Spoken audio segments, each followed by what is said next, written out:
Bonjour, je suis ravie d'aborder avec vous aujourd'hui votre étude astrale personnalisée 2025. Donc elle est importante parce que là, on va avoir un outil de datation que je ne mets pas, que je ne diffuse pas sur YouTube. Donc là, pour vous, c'est hyper important. Regardez les dates.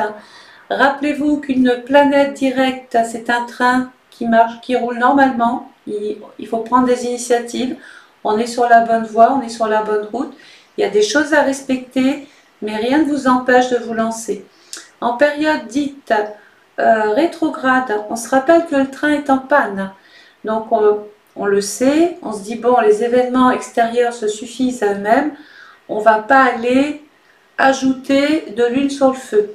Pendant ces périodes rétrogrades, on va beaucoup plus mettre ce temps déjà dans un premier temps à profit, essayer de se réparer, de se reposer, de comprendre. Voilà, vous avez compris que pendant ces périodes-là, imaginez-vous cette panne de train, vous étiez parti faire un voyage, le train tombe en panne, qu'est-ce qu'on fait? On était assis, dans le wagon il y avait plein de gens, à qui d'ailleurs vous ne parliez pas parce qu'on ne se connaît pas. On avait la tête dans les dossiers, dans le portable, et puis tout d'un coup, il y a eu cette panne de train qui s'est arrêtée on ne sait où. Et il a suffi d'un événement comme ça pour se rendre compte, en fait, du visage des gens. Donc tout le monde est descendu du train, ça c'est la bonne nouvelle. Et puis, étrangement, ne se parlait pas. Ça veut dire que dans votre vie, peut-être que vous ne parliez pas plus que ça aux gens qui étaient proches de vous. Ni aux personnes dites étrangères non plus d'ailleurs. Et il a suffi d'un problème pour que tout d'un coup on engage la discussion. Ça veut dire qu'à travers ces discussions de groupe, il va y avoir des conseils, des avis. D'autres vont donner peut-être un petit peu trop de choses à faire, mais ça sera à vous à partir de là de faire la part des choses. Donc on continue de travailler bien évidemment avec les saisons, on ne mange toujours pas de fraises en hiver. Ça veut dire que les maisons qui vont habiter ce premier trimestre, il va falloir composer, il va falloir s'adapter à une situation ou des situations ou des personnes. Le printemps, ça y est, ça commence là où c'était bloqué. Ici, on va pouvoir commencer à avoir des micro-résultats. Nous allons ensuite avoir l'été où là, ça y est, on va pouvoir constater un petit peu comment votre jardin, toutes vos actions, tout ce qui, voilà, on va voir tout ce qui apparaît. Donc, il y a des choses qui vont pousser là où vous le vouliez, d'autres, ça ne va pas marcher. Donc, l'idée, c'est quoi? Je ne vais pas replanter là où ça ne va pas. Donc, ça veut dire que dans votre vie, je ne vais pas recommencer à faire des choses ici ou avec cette personne ou avec cette situation alors que ça n'a rien donné. Je vais plutôt regarder ce qui a fonctionné, je vais aller vers ce qui marche. Et ensuite, on va rentrer dans cette période dite automnale où là, peut-être, il va être temps de lâcher prise, de laisser tomber ce qui doit l'être pour pouvoir redonner de la place ensuite à d'autres situations, ne pas trop saturer le cerveau. Voilà. Donc cette année, vous démarrez votre année avec la maison 12. Alors la maison 12, c'est la maison du poisson qui tombe en maison 1. On parle bien de vous, là. Mais j'ai dû faire des petites listes parce que je vais me faire un plaisir de vous détailler qui est cette maison, quel impact elle peut avoir sur vous cette année. Alors, on y va. Donc cette maison 12, c'est la maison au départ du rêve, puisqu'elle est quand même reliée nettement à Neptune. C'est ici que l'on va donc terminer, clôturer des choses. Voilà, on sera en mode introspection. On va essayer d'analyser beaucoup de choses, de comprendre beaucoup de choses. C'est aussi une maison qui peut nous faire baigner dans un climat ou dans une situation de crainte, de peur. Des fois, la crainte, la peur de devoir passer à autre chose. C'est comme si on sait sciemment qu'il faut faire autre chose, aller vers autre chose, mais comme cette autre chose est inconnue, ça fait peur. C'est aussi une maison où on se cache. Alors on ne joue pas à cache-cache, mais presque. On a l'impression qu'en s'isolant un petit peu de tout le monde, on sera moins affecté par l'extérieur. On peut rester dans l'ombre aussi d'une personne. Voilà, ne pas exister ou n'exister qu'à travers elle. Il y a une histoire de dépendance. On a du mal à faire la part des choses aussi avec cette maison. entre ce qui est vrai, ce qui l'est moins, ce qui est juste, ce qui n'est pas juste. On est un petit peu dans une confusion. Quelquefois, on se sent même anesthésié sans le vouloir par un climat, une personne, une situation. Alors, on peut aussi être en train de découvrir des secrets ou découvrir des choses qui ne sont pas encore visuellement qu'on ne peut pas voir, que ce soit au niveau de la santé, au niveau d'une situation, peu importe. Hein. Vous voyez large. Moi, je ne vis pas dans votre vie. Hein. L'idée, c'est que ce que je sois en train de vous dire fasse résonance. D'accord? Alors, on peut donc dévoiler ou apprendre des secrets, ou en tout cas en prendre connaissance. On se dit, que peut-on avouer encore, ou que peut-on entendre encore? C'est une maison qui abîme, hein, la maison 12, vous savez ce que j'en pense. Ça abîme l'âme, la tête, l'esprit, le moral. On n'est pas dans une grande forme olympique avec cette maison. Elle prévient aussi, bah oui, c'est la dernière maison du zodiaque, parce qu'après on va passer dans le bélier en 2026. Donc c'est une maison qui annonce quand même la fin d'un cycle, la fin d'une situation. On arrive au bout de quelque chose. On peut aussi devoir, c'est la maison du silence, donc il est possible que vous recherchiez beaucoup plus ces endroits calmes, reposants, loin de la foule, loin du bruit, loin de tout ce qui peut être agité autour de vous. C'est pas fini, hein, j'ai beaucoup travaillé sur vous. On va faire un travail sur soi-même. Cette année, on va essayer de mieux se comprendre. C'est pour ça qu'on aime la relier à la thérapie. Alors, ça peut être une thérapie de groupe, une thérapie avec un psychanalyste. On peut donc vouloir se reposer après des situations éprouvantes, difficiles, compliquées. Voilà. Ici, c'est la batterie qui est à plat. Donc, c'est de vous que je parle. On est complètement vidé, à plat. On n'a plus l'énergie, peut-être même la santé pour faire face à encore des épreuves. On préfère rester donc seul, comme je l'ai dit, pour se réparer ou se soigner. Et comprendre bien sûr pourquoi vous en êtes là.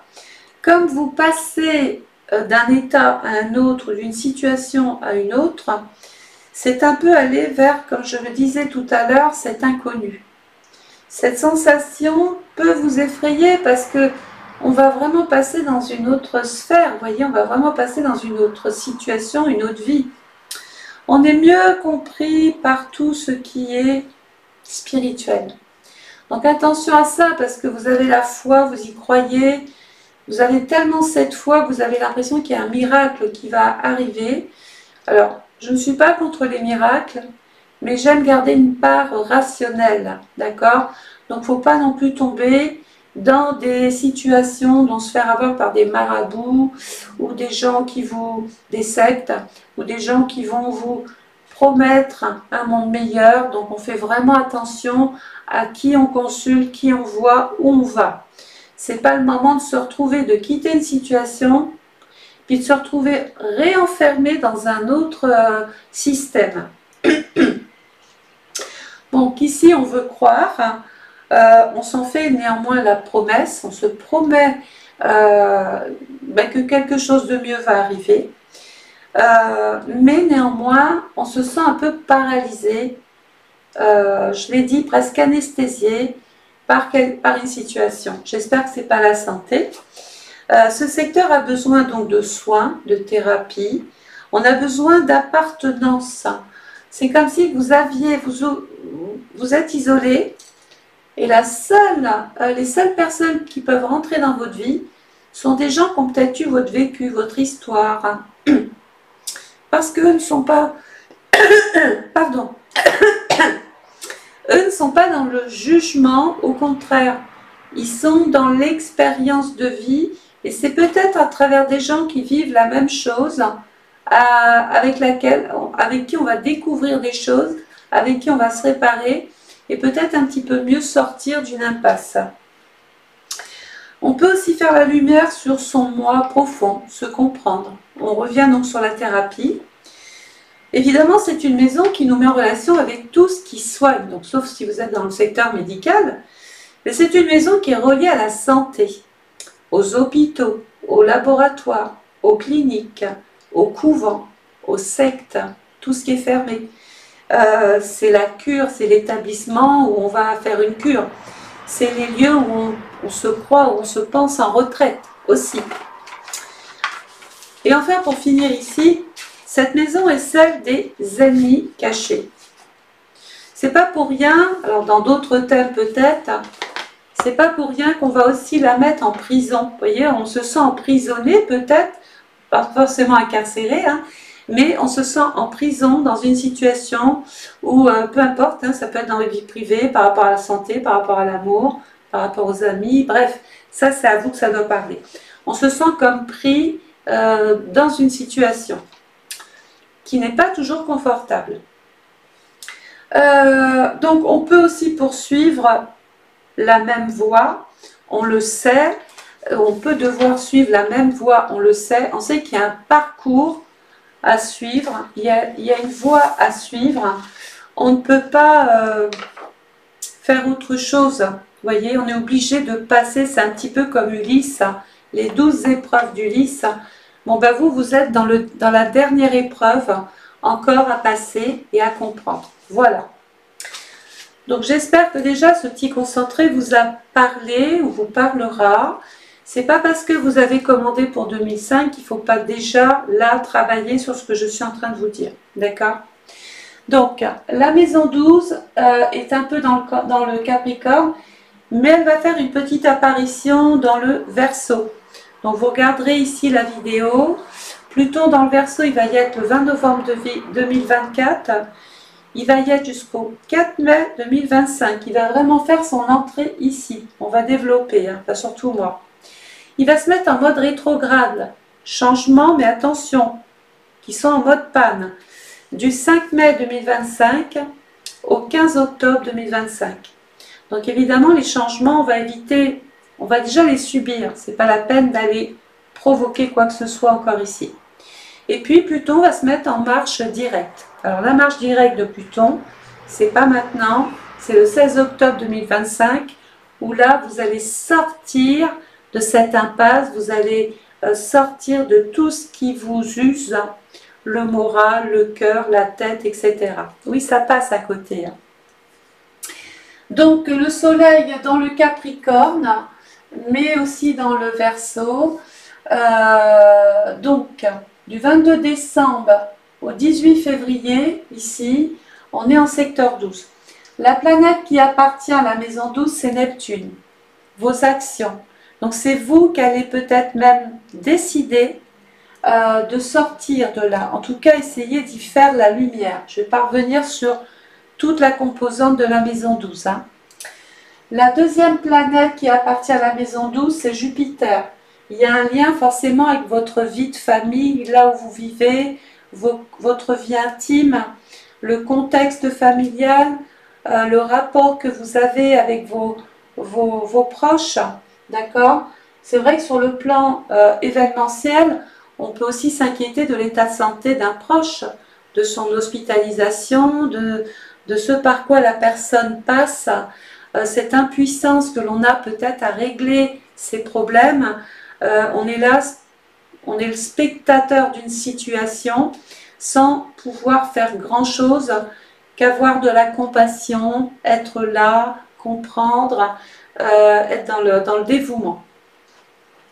Donc Pluton, qui est la planète du Scorpion maison 9, nous dit que il y a le côté religieux. Donc bien souvent, ça peut représenter une période d'isolement, mais aussi quelquefois de cérémonies religieuses. Donc ça veut dire qu'il peut y avoir des obsèques, il peut y avoir donc la maladie pour une personne, le deuil d'une personne, mais c'est peut-être que cette personne, ça se voit aussi, les personnes peuvent être dans une dépression profonde et du coup c'est une maladie, la dépression, et donc ça peut représenter cet isolement aussi. Hein.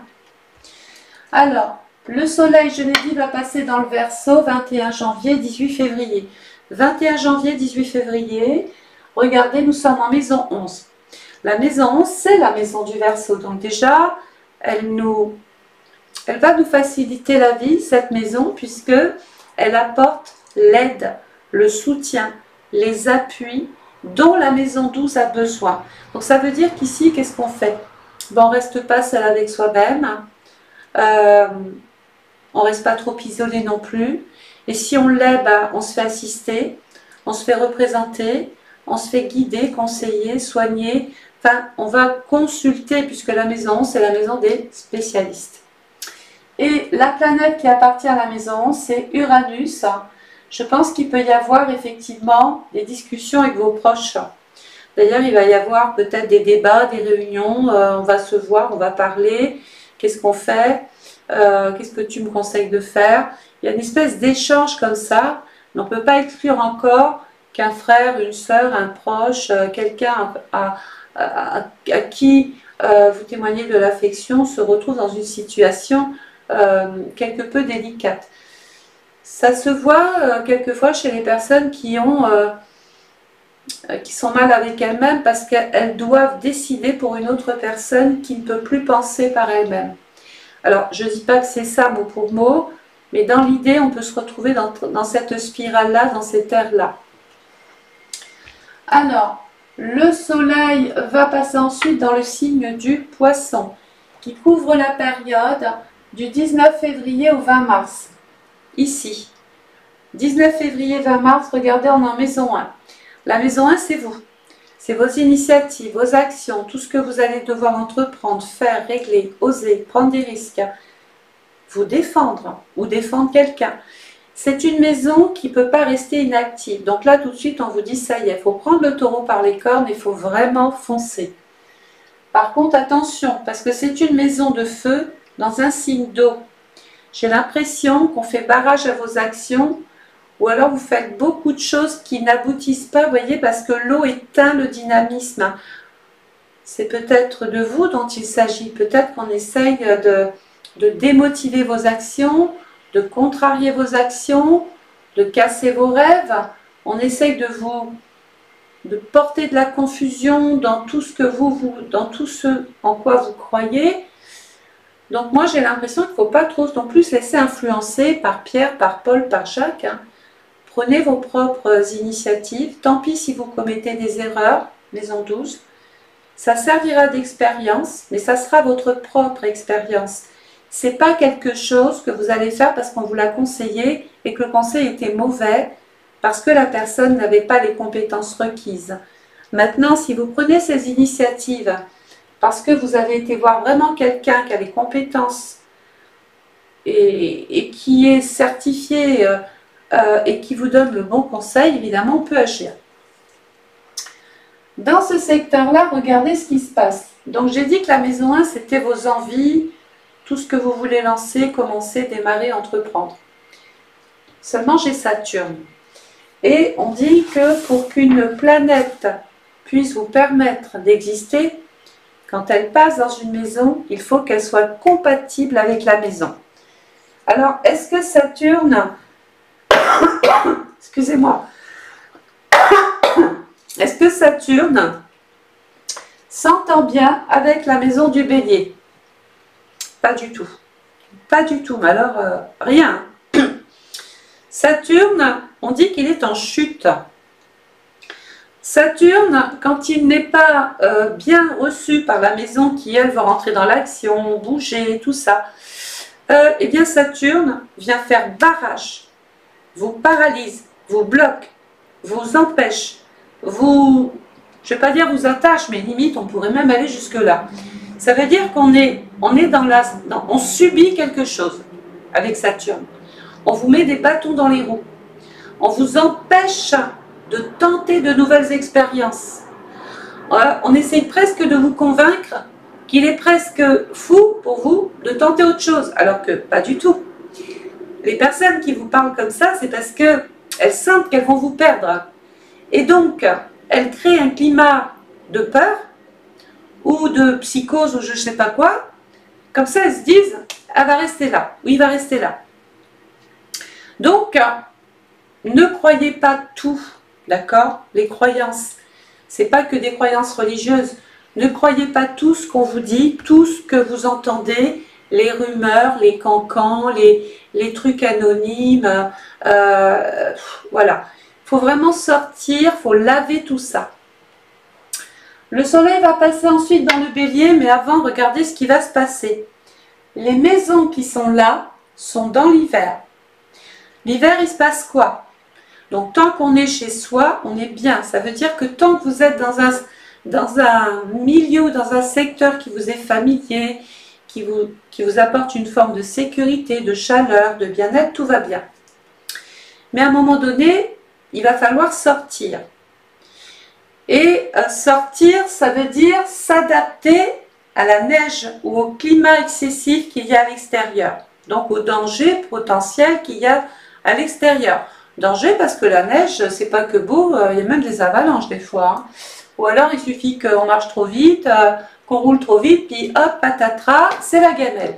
Donc ça veut dire qu'il y a une notion de prudence ici, tout le premier trimestre à avoir, parce qu'on vous conseille, et moi je vous conseille de vous adapter tranquillement, n'allez pas trop vite.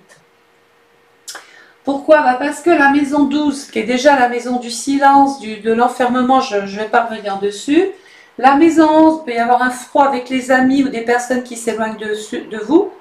On est peut-être même très déçus parce qu'il y a des gens sur qui vous pourriez compter qui ne sont pas là. Donc il y a une notion d'absence. Puis pour couronner le tout, vous vous dites, bon, bah, ils ne sont pas là, je vais tenter les choses par moi-même, bon an, mal an. Et du coup, c'est compliqué parce que vous manquez d'expérience, vous manquez de recul. Vous êtes peut-être trop dans une situation pour être objective. Et donc, du coup, ça coince. Donc, tout le premier trimestre, ne soyez pas, il ne faut pas s'inquiéter. Il y a ce climat-là. Donc, qu'est-ce qu'on fait? Bah, écoutez, ok, Isabelle, elle a dit ça. Il suffit que je ressente ces énergies-là. Qu'est-ce que je fais? Ben, je ne vais pas prendre de risques, je vais prendre du recul, je vais essayer de m'occuper de moi, je vais prendre soin de moi, je vais partir en cure, je vais marcher vers l'eau, je vais me mettre au yoga, je vais m'occuper de ma propre santé, je vais me réparer moi-même. Voilà, vous avez compris le moi profond, l'introspection, faire de soi même là une priorité. Le soleil va passer ensuite dans le signe du bélier. Alors, le bélier couvre la période du 21 mars au 20 avril. 21 mars, 20 avril. En maison 2. La maison 2, c'est la maison du taureau, qui est en 3. Donc là, il va y avoir forcément des débats avec encore vos proches. On va parler argent, on va parler travail, revenus, gains, recettes, mais aussi dépenses. Qu'est-ce qui se passe ici? La maison 2, c'est pas que les pépettes. La maison 2, c'est nos cellules, c'est notre corps, c'est notre vitalité, c'est tout ce qui nous permet d'aller bien. Alors quand cette maison est bien nourrie par le taureau, on peut bien travailler. Du coup, eh bien, on est très, comment dire, réactif dans le travail, tout va bien. Et bien là, c'est pas trop ce qui se passe. Pourquoi? Parce que j'ai Chiron. Et vous savez que Chiron, moi j'aime l'appeler le thérapeute, le docteur, le médecin, enfin celui qui a le petit traitement là. Et où passe Chiron cette année? Dans le secteur revenu, mais aussi santé. Ça veut dire quoi? Ben que là, il y a encore, donc ça donne raison à cette maison 12, hein. Là, il y a encore une espèce de souffrance, il y a une problématique, il y a quelque chose à soigner. Donc déjà, on va faire attention à ses revenus, attention à son budget, et puis il peut y avoir des dépenses encore pour la santé, mais ça peut être aussi souffrir d'un contexte professionnel. Soit on travaille et puis on n'est plus forcément bien là où on est enfermé, enfin là où on travaille tous les jours, ou alors on ne travaille plus, mais du coup c'est l'ennui, c'est la tristesse, c'est l'isolement, on est coupé du monde, les gens ne vous appellent plus. On a deux situations qui vous mettent en porte-à-faux quand même, hein. Et la planète qui appartient au bélier, c'est Mars. Et Mars, cette année, regardez dans le secteur 10, l'emploi. Donc, où est-ce qu'il va falloir peut-être agir? trouver des solutions, avoir des résultats, avoir une sensation quand même de réussir quelque chose, d'atteindre ses ambitions. C'est peut-être dans les questions qui sont liées à vos activités diverses ou les questions qui sont liées à l'emploi. Je pense que c'est là qu'il va falloir peut-être intervenir, se battre, bouger et pourquoi pas démarrer quelque chose de nouveau. Hein. C'est tout à fait possible. Le soleil va passer ensuite dans le secteur du taureau. Alors, secteur du taureau, le taureau est un signe de terre. Donc la terre, vous voyez, la terre est bien, c'est la terre-mère. C'est-à-dire que dans la terre, on peut tout planter, on peut tout faire. Ça veut dire qu'il y a une sensation de productivité si on fait les choses. D'accord ? Le taureau tombe dans la maison 3. Donc ça veut dire que votre façon de parler pourrait être enrichissante, ou il y a un côté enrichissant. Vous êtes peut-être à l'aise avec le commerce, à l'aise pour dire peut-être le fond de vos pensées. Vous pensez concret, vous pensez sécurité, vous n'aimez pas qu'on fragilise finalement votre mental, votre intellect. Voilà ce qui se passe. Il va y avoir donc des discussions par rapport au travail. Pourquoi je vous dis ça? Parce que la planète qui appartient, regardez, à la maison 3, c'est Mercure. Et Mercure, il dit ici, peut-être avez-vous vraiment envie de passer à autre chose, de travailler autre part que là où vous êtes, d'explorer de nouveaux horizons, vous développer autrement, changer d'orientation, changer de destination sur le plan du travail. Donc, bien sûr, on pourrait le traduire par « je vais travailler dans un autre service, je vais postuler pour une mutation, je veux être affecté ici, je ne veux plus travailler là, parce que là, bah, écoutez, je suis en souffrance, je ne suis plus bien forcément dans... Et peut-être que mes conditions de travail ont un impact sur mon mental. Et donc l'idée, ça serait quand même d'aller voir autre part, d'évoluer avec d'autres personnes pour pouvoir se sentir mieux. Dans ce secteur-là, il y a Uranus. Donc là, je vous demande de regarder le tableau. Parce que Uranus, dans le secteur 3, d'emblée, va fragiliser vos mouvements. Votre façon de vous nourrir aussi, donc on va faire attention. On peut très bien rencontrer son ORL, son gastro-entérologue, son chirurgien esthétique, allons-y aussi. Mais pas que. Uranus peut fragiliser aussi vos déplacements, à pied, en voiture, en trottinette, comme vous voulez. Attention dans votre façon de manier les choses, n'allez pas vous blesser. Uranus est rétrograde dans le Taureau le 2 septembre 2024 jusqu'au 30 janvier 2025. Donc là, on va faire attention, on se met en mode prudence.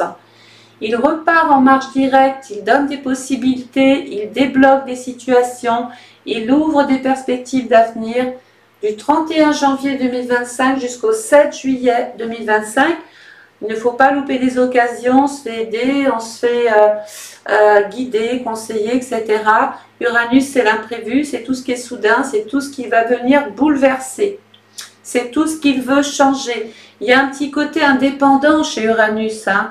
Dans la maison de la communication, vous avez des idées qui vous sont propres. Hein. Et peut-être que vous allez probablement devoir vous séparer de personnes qui ne pensent plus comme vous cette année. Le soleil va passer ensuite dans le signe du Gémeaux qui va couvrir donc la période du 22 mai au 21 juin. 22 mai, 21 juin, je passe en maison 4. Donc ici, on nous ramène au foyer, à la maison, à la famille, à votre environnement familial. La maison 4, c'est aussi tout ce qui est relié à la pierre, donc le logement, la maison, le terrain, l'habitat, le patrimoine. La maison 4, c'est une page qu'il faut tourner, mais c'est peut-être même un livre qu'il faut fermer. On arrive à la fin encore d'une situation. Ça fait déjà 2 fois que je vous en parle. Pourquoi? Ben, j'ai Jupiter qui est là. Alors, est-ce que Jupiter s'entend bien ici avec la maison 4? Mais alors complètement. J'ai l'impression qu'il y a au moins une ouverture chanceuse. Là, il y a quelque chose qui est en train de sortir de bon. On est en train de se réaliser. On aime voir Jupiter parce que quand Jupiter passe dans un secteur, et là, dans le Gémeaux, du 5 février 2025 au 9 juin, il va y passer. Il peut vous permettre de signer un contrat, de prendre un engagement, de passer chez le notaire, d'avoir des résultats positifs, d'obtenir gain de cause sur quelque chose. On vous donne des autorisations. On peut régler sa vie ici avec Jupiter parce qu'on a légalement des moyens pour le faire. Donc ici, Jupiter étant aussi la planète du Sagittaire, vous faites une pierre deux coups, c'est-à-dire qu'une fois que vous avez réglé ici tout ce qui touche votre vie privée, derrière ça peut impacter l'emploi, mais dans le bon sens du terme. C'est-à-dire qu'en réglant une chose, vous réglez l'autre chose. Alors, le soleil va passer ensuite dans le signe du Cancer, qui couvre la période du 22 juin au 22 juillet. 22 juin, 22 juillet, je tombe dans la maison 5 et la maison 6. J'ai deux maisons, eh oui, hein, deux maisons dans le Cancer. On va commencer par la maison 5, qui représente la maison de mes goûts, de mes loisirs, de mes plaisirs. Ça, c'est tout de suite là. C'est le petit côté aussi qu'on a. Des fois, on est créatif, on est doué pour l'art, on est doué pour entreprendre, pour créer, pour innover. On veut se faire plaisir cette année, on va aller vers des loisirs, des hobbies. On peut aussi, avec cette maison 5 dans le Cancer, c'est l'amour de sa famille, c'est l'amour dans la maison. Donc il va y avoir des choses à régler peut-être par rapport à votre vie de cœur, votre vie sentimentale, votre vie affective. Il peut aussi y avoir l'annonce d'une naissance, puisque la maison 5 c'est la procréation. Donc on n'est pas étonné d'apprendre qu'il y a une grossesse autour et qu'on va peut-être être impliqué d'une manière ou d'une autre par rapport à cette naissance. On peut aussi créer, innover, tenter, vouloir se lancer dans quelque chose qui plaît, quelque chose qui vous tient à cœur, quelque chose que vous pourriez même faire de chez vous, pas loin de chez vous, dans votre environnement, là où vous vous sentez bien. Dans ce secteur-là, il y a la maison 6, on y travaille. Vous voyez, il y a la maison du travail dans le domicile. Donc, est-ce que je travaille chez moi? Est-ce que je suis en télétravail? Est-ce que je dois m'occuper d'une personne malade et du coup, j'y travaille encore? C'est possible. Pourquoi? Parce que la planète qui appartient, regardez, à la maison 6, c'est Mercure. Je pense qu'il peut y avoir peut-être même, c'est un travail qui se déploie ou qui se développe ou qui est délocalisé. Il y a un changement par rapport au travail. Alors des fois, c'est pas toujours vous qui voulez sortir d'un truc.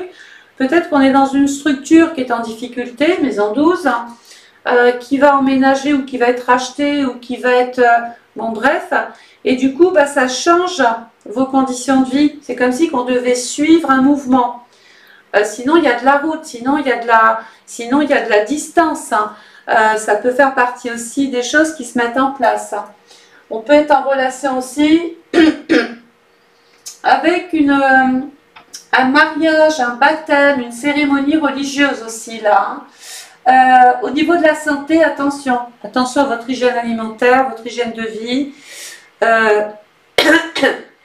Il peut y avoir un problème génétique ou héréditaire. On récupère, je sais pas, un problème de santé qu'avait un parent, un grand-parent, etc. Et du coup, on est en train de soigner le bébé qu'on vous a redonné pour le coup là. Et c'est pas toujours, voilà. Je vous prie de m'excuser. Je travaille la fenêtre ouverte et j'ai du pollen là. J'ai des sapins en face, c'est une horreur. Donc regardez, nous sommes quand même passés dans la partie de l'été. Donc ici, on avait des micro-résultats. On ne savait pas trop, on attendait les résultats justement. Ça poussait, mais on ne savait pas trop. Ici, ça y est, comme je vous ai dit tout à l'heure, on va surtout aller vers ce qui marche bien. On ne va pas s'entêter à ressemer là où ça en friche, où ça n'a pas pris, parce que sinon, vous recommettez les mêmes erreurs. Donc on évite, dans l'esprit, c'est ça. On ne va pas recommencer les mêmes erreurs. C'est un petit peu ce que vous dit la maison 12 d'entrée. Donc, le soleil va passer dans le signe du lion en maison 6. Le lion couvre la période du 23 juillet au 22 août. Alors, vous pouvez marquer, 23 juillet, 22 août, on tombe dans la maison 6. Là, j'ai encore des soucis avec de cœur. Des soucis relationnels avec des gens de cœur ou avec des gens pour qui j'ai tout donné, pour qui j'ai tout fait. Il y a un manque de reconnaissance, il y a comme une sorte ou une forme d'ingratitude. Ça peut créer effectivement quelques animosités envers les uns les autres. Par contre, dans le travail ici, il peut y avoir des rapports avec la hiérarchie ou devoir rencontrer des hommes dans le travail pour régler une problématique professionnelle. Pourquoi? Ben là, c'est le cas de figure. Vous voyez le travail, Mercure en maison 9. On peut vouloir aller se développer autre part, travailler autrement, différemment, avec de nouvelles personnes. La maison 9, c'est un petit peu comme si vous aviez un travail sur l'étranger. Donc, par déduction, on peut très bien être affecté encore autre part ici, être placé autre part, être orienté ou on vous fait une proposition en tout cas qui pourrait faire évoluer votre situation et vous faire sortir d'ici, de ce contexte où on a un petit peu pris en étau là, hein. Oui, en étau. Le soleil va passer dans le signe de la Vierge du 23 août au 22 septembre en maison 7. La maison 7, c'est la maison de la balance qui nous dit que votre contrat va changer. C'est la mort d'un engagement et le début d'autre chose. Il peut y avoir un décès qui vous oblige aussi à régler les choses légales officielles. La maison 7, c'est votre façon que vous avez eue d'être lié à l'autre, que ce soit dans votre vie privée, dans votre vie professionnelle ou par rapport au médecin quand on a eu besoin. Il y a quelque chose qui se termine parce que on est dans une phase, ça y est, on essaye de se régénérer, de se réparer. On veut transformer son rapport à l'autre. Ça va passer forcément par des séparations, hein, parce que on se renouvelle, parce qu'on quitte l'ancien. Hein. Et la planète qui appartient ici à la maison 7, c'est Vénus. Ben, moi, j'ai l'impression que je vais prendre des décisions par rapport à mon activité, à mon travail, à ma vie. J'ai des buts, hein, je l'ai dit tout à l'heure, j'ai des buts élevés. Je veux me réaliser, je veux peut-être terminer quelque chose pour pouvoir profiter, pourquoi pas, de congé, d'une année sabbatique. Je veux me mettre en retraite ou en pré-retraite, hein, ben, voilà, parce qu'on a des problèmes de santé. Peut-être que on va pouvoir justement être dans un contexte un petit peu plus harmonieux aussi. Voilà, donc là il y a des choses à régler, des signatures de contrat, des engagements. Attention, on se pose des questions sur la véracité ou la fiabilité d'un associé, d'un partenaire, d'un collaborateur. On se pose des questions sur le comportement peut-être de quelqu'un avec qui on travaille. On est dans le doute, dans l'incertitude. On se pose beaucoup de questions. C'est le moment de faire un bilan ici, hein, pendant la période vierge surtout. Hein. Donc le soleil va passer ensuite dans le signe de la balance en maison 8. Donc regardez, nous quittons l'été, nous passons dans l'automne. Ben, l'automne, c'est encore une fin de cycle. Vous démarrez ici par quelque chose qui doit se terminer. Et dans le dernier trimestre de l'année, on vous dit, ça y est, vous allez pouvoir repasser à autre chose. Mais attention à ne pas retomber dans le même truc là. Hein. Je l'ai dit dès le départ. C'est pas parce qu'on quitte un contexte, on fait des mauvais choix et puis on a cru bien faire en partant, puis des fois c'est un peu pire. Donc, l'automne nous dit qu'effectivement il y a des choses à lâcher, comme les feuilles tombent. On va quand même être prévoyant, on va garder les pieds sur terre, ça c'est le tronc et les racines, et puis on va laisser de la place, on va laisser rentrer de nouvelles choses, ce qui va donner ces nouvelles feuilles, vous voyez, donc de nouvelles possibilités s'offrent à vous. La maison 8, regardez où je vais revenir, c'est la maison de Pluton. Donc là, je pense qu'il y a encore la santé, la santé mentale, psychologique, physiologique, votre métabolisme. Quelquefois, on peut être en burn-out, en dépression, hein, on est enfermé avec soi-même. Ça peut. On n'a plus l'énergie, on fait attention parce que la maison 6, c'est les petites pathologies. D'accord? La maison 8, bah, comme on n'a pas trop fait attention, il y a un petit côté terrain infectieux ou quelque chose qui prend racine, qui est chronique. Ça revient encore parce qu'on a peut-être mal été suivi, mal soigné, mal compris. Donc on fait relativement attention. Et puis la maison 12, c'est l'hospitalisation. Vous voyez le cheminement? Donc il faut vraiment régler cette problématique. Il faut vraiment avoir en face les bons thérapeutes, les bons médecins, les bons amis, les bonnes personnes qui peuvent apporter du soutien, de l'aide, leur contribution. Essayez de déléguer un petit peu et de ne pas non plus trop rester enfermé avec vos problèmes. Le soleil va passer ensuite dans le signe du Scorpion qui couvre la période du 23 octobre au 22 novembre. En maison 9. Alors la maison 9, c'est la maison de Jupiter en 4. Là, pour moi, il y a un déménagement ou un héritage où on va devoir s'occuper de legs, donation, succession ou d'un partage ou d'une assurance vie ou d'un testament, des choses comme ça. La maison 9, c'est ma maison autre part. Donc évidemment, tout de suite, je pense au déménagement. La maison 9, dans le Scorpion, on peut aussi avoir un rapport avec les hautes administrations. Est-ce que j'ai besoin de l'aval de certaines administrations ou de certaines personnes pour pouvoir changer de vie, changer de situation? En tout cas, il y a du mouvement avec la Lune, hein. Ça va bouger. Mercure, on va recevoir la nouvelle, on va avoir donc peut-être participer à une réunion, recevoir un coup de téléphone, recevoir une lettre, un courrier qui nous dit ça y est, ou les résultats d'un examen. En fait, vous avez le document qu'il faut pour pouvoir enfin maintenant opter pour quelque chose de nouveau. Sachant que, je l'ai dit, hein, la planète qui appartient à la maison 9, c'est Jupiter dans mon foyer, ma maison, ma famille, mon lieu de vie. Et le signe qui appartient à la maison 9, c'est Sagittaire, ma carrière. Moi, je verrais soit une fin de carrière, soit une mutation, soit travailler autre part, soit se lancer en indépendant, libéral, c'est possible aussi. On se projette sur autre chose. Voilà. Je ne dis pas qu'on change complètement de métier. On va garder ce qu'on sait faire, mais on va peut-être vouloir l'exercer autrement. Ça me fait penser, par exemple, ça peut être tout n'importe quoi, hein, c'est qu'un exemple, ça vaut ce que ça vaut. Mais par exemple, je suis infirmière, je travaille dans un hôpital, dans un hospice, dans une prison, dans un couvent, peu importe. Je suis enfermée avec les problèmes des gens. Et puis tout d'un coup, j'ai plus envie de ça. Qu'est-ce que je fais? J'ai un métier qui me permet de travailler autrement. Donc, je vais passer en indépendant. Je vais aller travailler en tant qu'infirmière à domicile. Voilà. Ou je vais travailler pour un cabinet qui est spécialisé dans quelque chose. Alors, je ne connais pas votre métier, mais dans l'esprit, c'est un peu ça. Gardez quand même ce que vous savez très bien faire.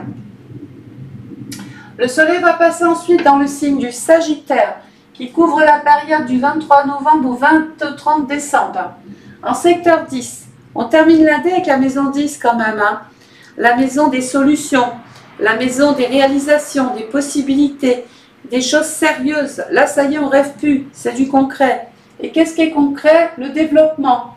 D'ailleurs, il peut y avoir peut-être même une personne peut avoir des attentions plus qu'amicales envers vous. Il peut y avoir un coup de cœur, un coup de foudre, un petit courant qui passe comme ça avec quelqu'un. Ça nous ramènerait notre vie affective ici, hein. Excusez-moi. Donc, on est dans une phase ici de croissance, de développement. La planète qui appartient à la maison 10, c'est Saturne. Ici, j'étais bloquée. Rappelez-vous, je ne vais pas revenir sur tout ce que je vous ai dit là, mais retenez bien ça. Parce que tout ce qui a été empêché ici, ils n'auront pas eu raison sur vous. Ça pourra matcher, ça va marcher ici. Et là, on est vraiment dans son rêve, dans ce à quoi on avait imaginé, pensé. Voilà. Ou alors on y pensait mais on ne passait pas à l'acte parce qu'il y a toujours cette peur. On se dit oui mais ça je l'ai, si je fais ça est-ce que ça va être mieux, etc. Il y a ces angoisses dont je vous parlais dès le départ. Mais peut-être que le groupe justement en question va vous convaincre que c'est peut-être la décision à prendre pour vous-même, pour votre état physique, pour votre état mental, pour votre santé. Il y a peut-être la nécessité de rencontrer des gens qui vont justement vous dire mais si, c'est ça qu'il faut faire. Bon, moi je suis là pour vous le dire, mais sur le terrain, il vaut mieux les rencontrer des personnes qui vont avoir l'expérience, surtout, qui vont être sur place et qui vont vous dire, voilà, c'est bien ce qui se passe ici. On peut faire ci, on peut faire ça, on a des moments de liberté, on peut respirer. Là, non. Là, on est plus en souffrance. Hein. Voilà. Donc, pour m'éviter, parce que toutes les planètes ont beaucoup bougé cette année. Hein. Oui, sur le plan général, c'est un peu la révolution. Hein. Donc, je vous ai mis le tableau qui est là. En fin de vidéo, je vous remettrai des affiches pour chaque planète. Comme ça, vous aurez les périodes et vous aurez le temps de faire pause pour prendre des notes. Parce qu'entre Jupiter qui a quitté le Taureau, Uranus qui quitte le Taureau, Pluton qui quitte le Capricorne, Saturne qui va passer en Bélier. Je ne vous dis pas le tableau là, ça serait même lassant de vous lire les dates là. Ça va vous prendre la tête. Donc, vous avez le contenu, vous avez l'interprétation de votre année. Maintenant, allez voir les planètes et voyez à quel moment vous êtes disposé à bouger et les périodes sur lesquelles il vaut mieux s'abstenir de bouger. S'abstenir de provoquer des situations ou d'autres accidents. Voilà. Donc moi, j'ai pris plaisir à détailler, développer comme d'habitude hein, cette étude. C'est toujours un plaisir. Je vais vous remercier de votre confiance, de votre patience. Parce que c'est vrai que des fois, on attend un peu son étude. Et puis, je vous souhaite de passer donc une très très belle journée ou fin de journée. Et puis, ben, écoutez, quand vous pouvez, mettez un petit message ici et là, sachant que les messages sont mis à l'honneur. Donc, si vous avez du recul, de l'expérience par rapport à mon travail, n'hésitez pas à venir sur YouTube et à me faire un petit récap de ce qui a marché. C'est court, hein, voilà. Allez, bonne journée, au revoir.